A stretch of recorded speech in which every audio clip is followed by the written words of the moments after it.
the integrity of what we do as a church boils down to one person. And so what I believe is so important is letting each individual know, whether it's a pastor or a leader or a group or an individual who reads the book, that they can make a difference and change their world one by one. That we can take the events that we do at church, or the ideas or the innovation or the creativity that we come up with in reaching our community, making a difference in our contacts. And we can take that either in a large way, or it can boil down to reaching one person. That no matter how large our church grows, we still have the ability to wait and care for one person that matters to God.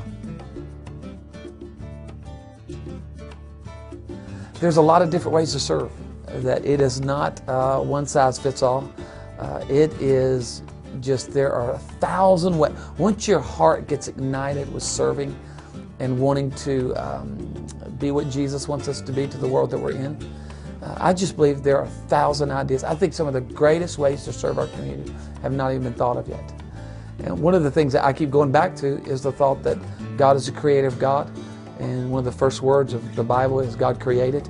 And so I think there are creative ways. And so I never get tired of thinking of ways to serve or thinking of ways to make a difference to the people that live around us or the people that live across town. There's a lot of different ways to do it. So that's been the one principle, the big lesson that I take away from the book is if God gets a hold of your heart, then it can be automatic in a lot of different ways.